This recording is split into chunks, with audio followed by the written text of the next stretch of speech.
আসসালামু আলাইকুম। বরাবরের মতোই আরও একটি নতুন ব্যবসার আইডিয়া নিয়ে আপনাদের সামনে হাজির হলাম। তো আজকের ভিডিওতে আমি আপনাদের সাথে শেয়ার করব ঘর থেকে কিভাবে নিজের একটি প্রোডাক্ট নিয়ে মার্কেটিং বিজনেস শুরু করবেন। তো আপনি যদি ঘর থেকেই বিজনেস করতে চান, আপনার যদি নিজের প্রোডাক্ট নিয়ে মার্কেটিং বিজনেস করার ইচ্ছা থাকে, তাহলে এই ভিডিওটি আপনি দেখতে পারেন।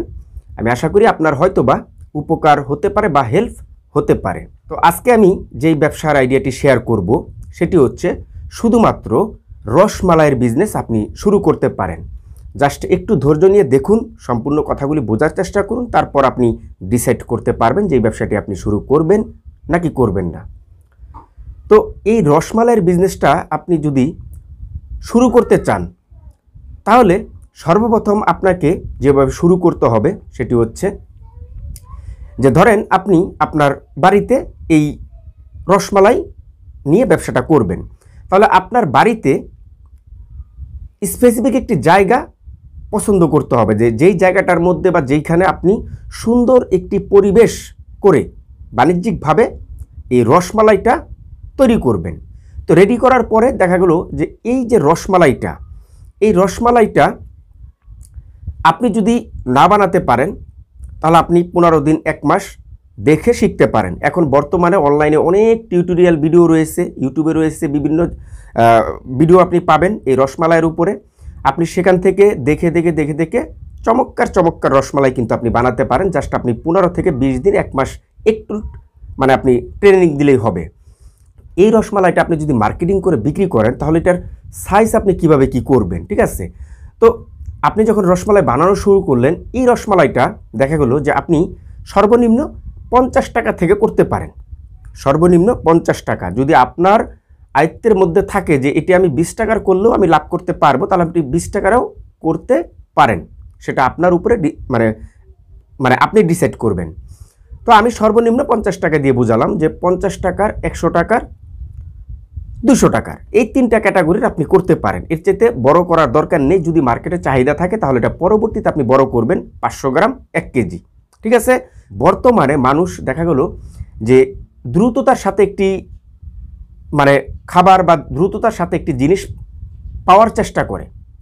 সেই জিনিসটা যদি একটু অল্পও হয়, বাট সেটা যাতে দ্রুত আসে এবং কম টাকার মধ্যে যেন খেতে পারে।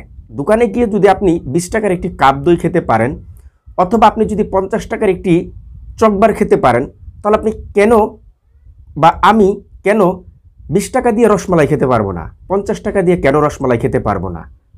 আমি অবশ্যই খেতে পারবো। সেই সুযোগটাই আপনাকে দিতে হবে। আর আপনি যখন সেই সুযোগটা নিয়ে মানুষের দোরগোড়ায় চলে আসবেন, তখন মানুষও আপনার ওই সুযোগটা অ্যাকসেপ্ট করবে। এখন আপনি যে এই সাইজ বাই সাইজ করবেন, এইখানে আপনার ওয়ান টাইম যে বাটিগুলি রয়েছে এগুলি ব্যবহার করতে হবে বানানোর জন্য। তো ওয়ান টাইম আপনারা বাটি মার্কেটের মধ্যে পেয়ে যাবেন, মার্কেট থেকে হোলসেল প্রাইসে। আপনি যেই সাইজগুলি ক্রয় করবেন এর প্রত্যেকটা সাইজই মার্কেটের মধ্যে অ্যাভেলেবেল রয়েছে, আপনি নিয়ে আসতে পারবেন। এখন আমাদের এই রসমালাই বিক্রি করার পালা।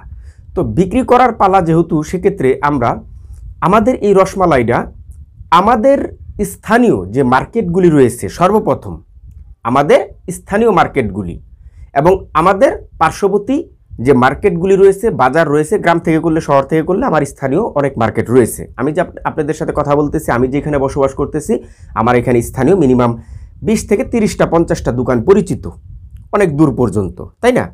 তো সেক্ষেত্রে আমি কিন্তু সর্বপ্রথম এই 20-30টা দোকানকে আগে টার্গেট করব।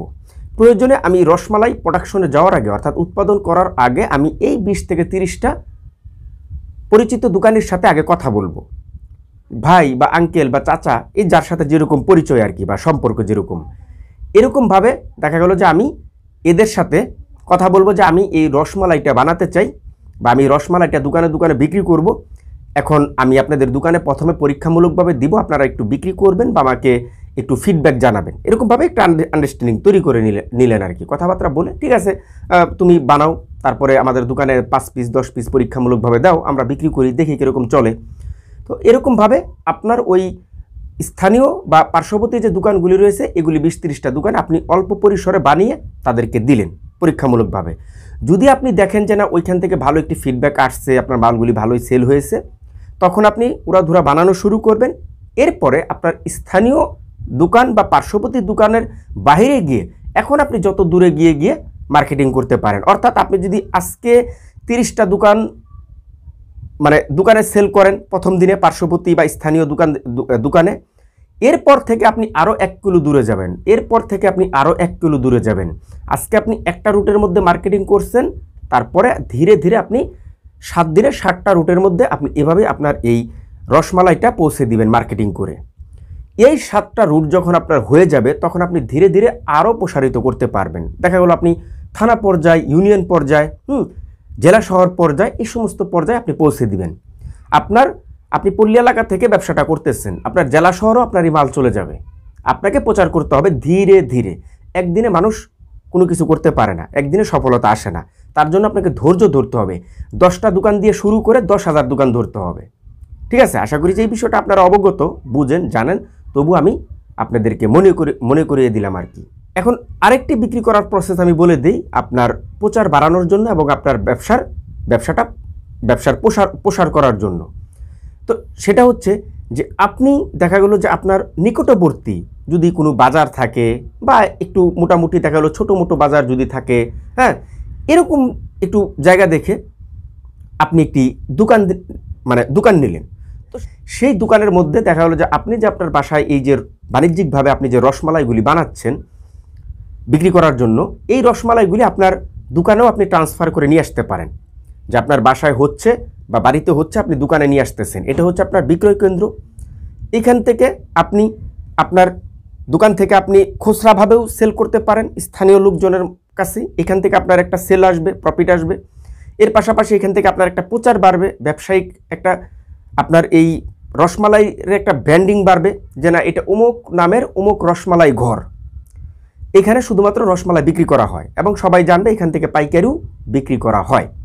তাহলে এখান থেকে মানুষ পাইকারিও ক্রয় করতে পারে, খুচরাও ক্রয় করতে পারে। আবার এইখান থেকেই মূলত আপনার মার্কেটিংয়ের যে পুরো প্রসেসটা এটা শুরু হবে। এখান থেকে আপনার মাল ডেলিভারি দেওয়া শুরু হবে, এখান থেকে আপনার মাল ডিরেক্টলি বিভিন্ন জায়গায় যাওয়া শুরু করবে, সেটা আপনি যেখানে দেন না কেন। তাহলে এখানে কিন্তু আপনার অনেকগুলি স্টেপে আপনার ব্যবসাটা প্রসারিত হচ্ছে। এখন আপনি যদি এই রসমালাই নিয়ে ব্যবসাটা করেন তাহলে এখানে লস লাভের বিষয়টা রয়েছে কিনা? তো লস লাভের বিষয়টা অবশ্যই থাকে, প্রত্যেকটা ব্যবসার মধ্যে লস এবং লাভ থাকে। যদি কেউ বলে যে না ব্যবসার মধ্যে লস নেই তাহলে এটা ভুল কথা। তো আমরা প্রথমে লাভের বিষয়টাতে আসি যে লাভটা কীরকম হবে। তো দেখেন এই যে উৎপাদনশীল যে বিজনেসগুলি রয়েছে, এই উৎপাদনশীল বিজনেসগুলির লভ্যাংশটা যে উৎপাদন করে তার নিয়ন্ত্রণে থাকে। যে আপনি যখন এইভাবে রসমালাইটা বিক্রি করবেন 50 টাকার, 100 টাকার, 200 টাকার, 20 টাকার, এখানে আপনার মতো করে আপনি একটি মুনাফা করতে পারবেন। তবে আপনার ফোকাসটা থাকবে যে আমি কিভাবে সেল বেশি করব, কিভাবে আমার মালের কোয়ালিটি ভালো করব, কিভাবে কাস্টমার বাড়ানো যাবে। আর কাস্টমার যদি বেড়ে যায় সেল বেড়ে যাবে, সেল বেড়ে গেলে আমার মুনাফাটা যদি সীমিতও হয়, সেল বেড়ে যাওয়ার কারণে আমার মুনাফাটা কিন্তু ওই বেলা শেষে ভালো একটি মুনাফা চলে আসবে এবং আমার এই ব্যবসাটা গ্রো করবে, ভালো শক্ত একটি মজবুত জায়গার মধ্যে দাঁড়িয়ে থাকবে। আমি যদি অতিরিক্ত লাভের কারণে যদি আমার প্রোডাক্ট যদি আমি লো কোয়ালিটি করে ফেলি তাহলে দেখা হলো যে আমার এই ব্যবসাটা গ্রো করবে না, টিকবে না, শক্ত একটি জায়গার মধ্যে দাঁড়াবে না, তার আগে ভেঙে তছনছ হয়ে যাবে, গুঁড়া হয়ে যাবে। তাহলে আমি ক্ষণিকের জন্য অতিরিক্ত একটি মুনাফা করে আমার কোনো লাভ নেই। এখন লসের যে বিষয়টা সেটি হচ্ছে যে আপনি যে এইভাবে রসমালাইটা বিক্রি করতেছেন, আপনি যে দোকানে দোকানে যখন আপনার এই রসমালাইটা আপনি সেল করবেন, যেই দোকানিকে ধরেন আপনি রসমালাইটা দিলেন 20 পিস, এখন আপনার রসমালাইয়ের তো একটি টেম্পারেচার রয়েছে, 5 দিন, 6 দিন, 1 সপ্তাহ, তাই না? তো এর ওভার গিয়ে যদি সেই দোকানে যদি রসমালাইটা বিক্রি করতে না পারে, যে দেখা গেলো যে আপনি 20 পিস দিয়েছিলেন সেখান থেকে 17 পিস বিক্রি করছে, 3 পিস রয়ে গেছে, এবং মাল দেওয়ার সময় যদি শর্ত থাকে যে আমরা ড্যামেজ মাল উঠিয়ে নিব, অর্থাৎ রসমালাইটা যদি কোনো কারণে আপনি বিক্রি করতে না পারেন তাহলে ওটা ড্যামেজ হলে আমরা নিয়ে নিব, এরকম যদি শর্ত থাকে আর কি, তাহলে দেখা গেলো যে ওই 3 পিস আপনাকে নিয়ে আসতে হবে। তাহলে ওই 3 পিস আপনি উঠিয়ে নিয়ে আসলেন, ওটা যেহেতু নষ্ট হয়ে গেছে ওটা তো আর খাওয়া যাবে না, কাউকে দেওয়াও যাবে না, ওটা জাস্ট ফেলে দিতে হবে।